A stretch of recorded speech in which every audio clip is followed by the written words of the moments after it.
बिस्मिल्लाहिर्रहमानिर्रहीम। ये वीडियो जो है वो मैं पाकिस्तान और इंडिया के रिलेशंस के ऊपर बना रहा हूँ। तो मैं थोड़ा सा आपको इसका बैकग्राउंड्स बता देता हूँ कि पाकिस्तान और इंडिया क्या चीज़ है। पाकिस्तान जो है वो एक इस्लामिक कंट्री है। इंडिया नॉन मुस्लिम कंट्री है जिसकी मेजॉरिटी हिंदू है। मुस्लिम पाकिस्तान की मेजॉरिटी मुस्लिम्स है। दोनों ममालिक एटॉमिक पावर्स हैं। दोनों ने जो है वो 14 अगस्त 1947 14 अगस्त 1947 में इंडिपेंडेंस हासिल की ब्रिटिश से। और दोनों के जो है वो आगाज़ से ही जो है वो रिलेशंस अच्छे नहीं हैं। तो अब उस रिलेशंस के अच्छे ना होने की वजूहात क्या हैं, तो हम वो देखते हैं। Causes of tensions between India and Pakistan वो क्या हैं। तो कुछ ऐसे तनाज़ात हैं जो कि आगाज़ से ही चल रहे हैं, जो अभी तक सॉल्व नहीं हुए हैं और जिसकी वजह से जो है हमारे इंडिया और के पाकिस्तान के दरमियान तनाज़ात चल रहे हैं। जिसमें सबसे पहला इशू जो है वो कश्मीर है। 1948 में इंडिया ने अपनी फ़ौजें भेजकर कश्मीर पर कब्ज़ा कर लिया और तब से आज तक जो है वो ये मसला चल रहा है। दूसरा जो है वाटर इशू है, जो कि 1960 में तय होने के बावजूद जो है वो इंडिया उसकी खिलाफ वर्जी करता है। उसके अलावा जो है इंडिया पाकिस्तान को सॉवरन स्टेट ही तस्लीम नहीं करता है। फिर उसके अलावा जो है वो सरक्रीक इशू है, जो कि उनकी रियासत जो है वो गुजरात और हमारी जो है वो सिंध की रियासत जो रन ऑफ कच्छ के एरिए पर भी झगड़ा चल रहा है। उसके बाद सियाचिन इशू है, जो कि हम जो है जिस पर कारगिल वार भी हुई, ठीक है जी, वो इंडिया ने जो है उस पर आकर हमारे बहुत सारे एरिए को कवर कर लिया। फिर हमने भी फ़ौजें लगाई और जो है ना वो तब से अब तक जो है ना वो ये काम चल रहा है। ये तो हमारे टेंशन्स थे। अब ये देखना है कि इंडिया के मकासद क्या हैं इसमें। इंडिया जो है वो यहाँ पर हेजमनी चाहता है, अपनी बालादस्ती कायम करना चाहता है, या इम्बैलेंस ऑफ पावर्स चाहता है। पूरे साउथ एशिया के रीजन्स पर बालादस्ती चाहता है। ये जो है वो चाइना को भी डाउन करना चाहता है और आसपास के रीजनल कंट्रीज़ को दबा के रखना चाहता है। उन पर जो है ना वो अपना होल्डिंग कायम करना चाहता है। अब वो इंडिया के जो है वो पाकिस्तान को जो है वो इंडिया किस तरह डिस्टेबलाइज़ कर रहा है, हमने वो देखना है सबसे पहले। जिसमें जो है वो इंडिया हमारी इकॉनमी को स्टिमुलेट कर रहा है। दूसरा जो है हमारी मिलिट्री फोर्सेस को वीक कर रहा है। यानी मिलिट्री फोर्सेस को वीक कैसे कर रहा है, हमारी मशरिक़ के साथ भी फोर्स लगी हुई है, हमारी मगरिब में भी लगवा रहा है, हमारी इधर इधर जगह जगह ये काम करके ये हमारे जो है ना वो ये कर रहा है। और ये पाकिस्तान को आइसोलेट कर रहा है इंटरनेशनली भी और रीजनली भी। यानी दुनिया के दूसरे ममालिक से भी जो है ना वो हमारा ताल्लुक़ ख़त्म करवा रहा है और रीजनली भी, ठीक है जी। इवन कि ये हमारा जो है वो इस्लामिक कंट्रीज़ या आसपास के दूसरे ममालिक से भी। और ये क्या कर रहा है, ये टेररिज्म्स को प्रमोट कर रहा है। अब टेररिज्म्स भी बहुत सारी है। एक तो एथनिक टेररिज्म प्रमोट कर रहा है। एथनिक टेररिज्म से मुराद जो है वो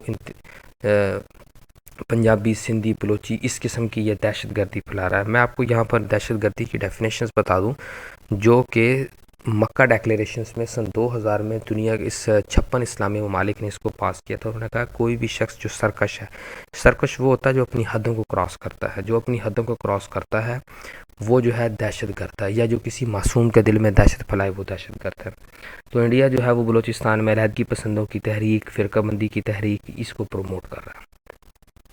अब इंडिया के इसके पीछे मकासद क्या हैं। इंडिया जो है वो इसके पैराडाइम्स, जो फंडामेंटल पैराडाइम्स हैं, एक तो ये जो है वो ये मल्टीपोलैरिटी में, दुनिया जो है वो यूनिपोलैरिटी से मल्टीपोलैरिटी की तरफ आ गई है।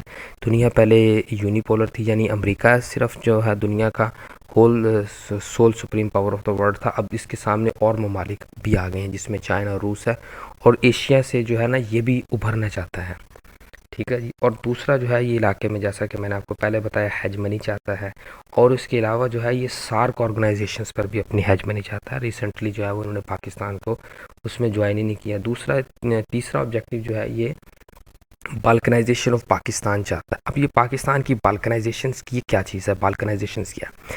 बाल्कनाइजेशंस दो तरह की होती हैं। एक तो बाल्कनाइजेशंस ये होती है कि आप जो है वो दुनिया के मुल्क को रीशेप, अपने एक किसी मुल्क को रीशेप कर दिया जाए, दुनिया से वो मुल्क ही चला जाए। दूसरी टाइप्स बाल्कनाइजेशंस की ये होती है कि आप मुल्क तो वही रहे, वो इतना कमज़ोर कर दिया जाए कि उसको डायरेक्ट कोई और मुल्क कंट्रोल करे, पॉलिटिकली उसको रन करे। तो इंडिया इन दोनों में से एक चाहता है। अब वो बाल्कनाइजेशंस के ये दो काम कर रहा है।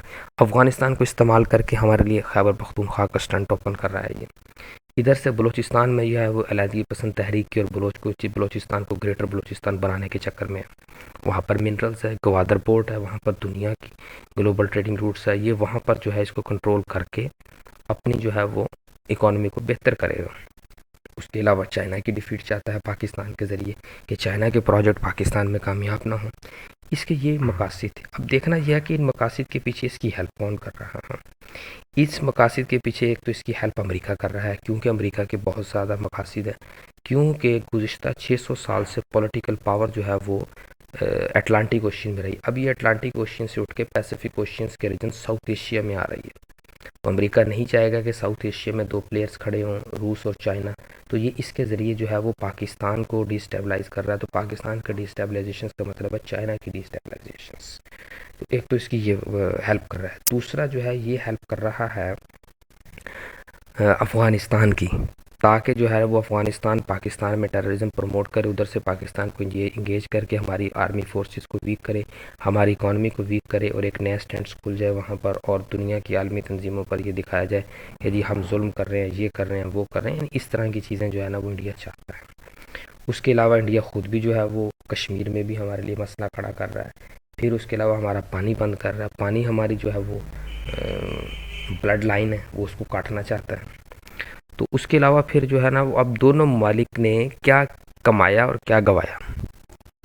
दोनों ममालिक ने 4 जंगें लड़ी, एक 1948 में, एक 65 में, एक 71 में, एक कारगिल वार 99 में लड़ी।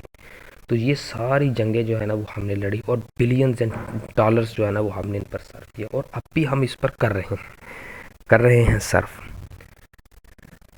लेकिन हम जो है वो कॉमन मसाइल से हम उनकी तरफ ना इंडिया आने के लिए तैयार है। ठीक है जी। तो पाकिस्तान तो तैयार ही है इसके लिए। पाकिस्तान तो हमेशा पीस की तरफ चाहता है, लेकिन इंडिया नहीं चाहता पीस।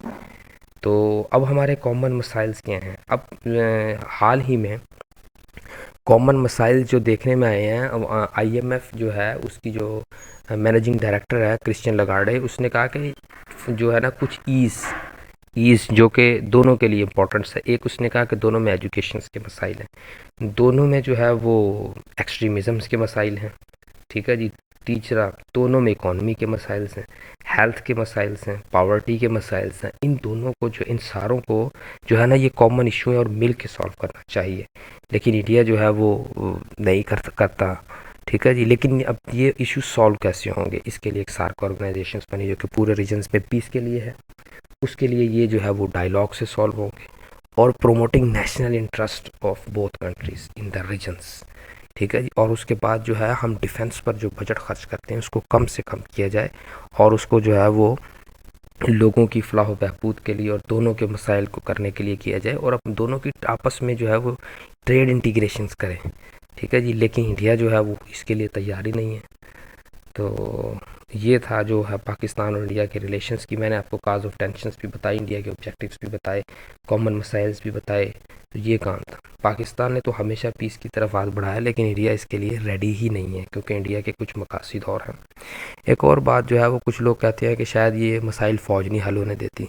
फ़ौज की ज़रूरत नहीं है। फ़ौज की ज़रूरत हमारे मुल्क में तब तक है जब तक जो है वो इंडिया जो है वो अपने नापाक अज़ाइम से बाज नहीं आता। इंडिया अपने नापाक अज़ाइम से बाज आ जाए, हमें कुछ भी ज़रूरत नहीं है इतना जो है वो बिलियंस ऑफ डॉलर्स खर्च करने की, जो है वो अपने डिफेंस पर, और आपस में जो है ना वो प्रीशियस लाइफ जो है वो कुर्बान करने की, सेक्रीफाइस की। तो thank you for watching my videos. For new videos subscribe my channels. Thank you. अल्लाह हाफिज़।